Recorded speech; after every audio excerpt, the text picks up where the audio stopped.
Unresolved trauma shows up in our lives in so many ways. This is the reason I started a healing journey 4 years ago. When I turned 41, I just really thought about it and decided it's time to start attacking this stuff because it was showing up in my life and I was really starting to become aware of it.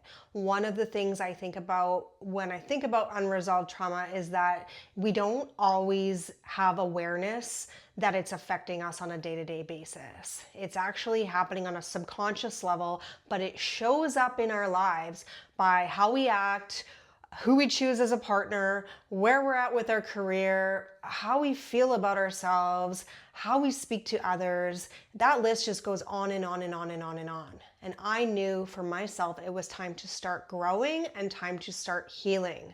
And I think this is important to share because a lot of people might look at my videos because I talk about sobriety so much and think that's just a girl who had a drinking problem and I can't relate to her. Cool video though.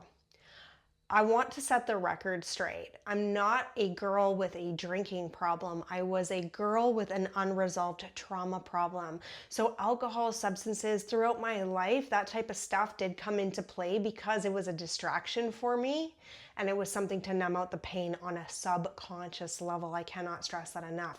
It's not like people who have unresolved trauma walk around all day thinking about their unresolved trauma. No, we don't. We're thinking about what's happening in this current time and space, but that shit eats at you behind the scenes.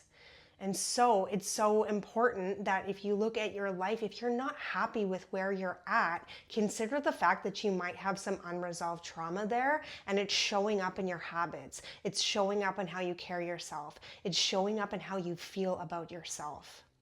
So a healing journey, that can look like a million different things. It's personal to each person. And by the way, for me, choosing sobriety was only one of the many, many things that I did to go through this process of healing. It is something that's going to take time. You cannot just snap your fingers and be healed once you identify what the problem is. It is a journey, it is a process, and it's definitely worth taking. So if you are a person who has unresolved trauma, this is your sign. It's never going to be a better time than right now to start your journey.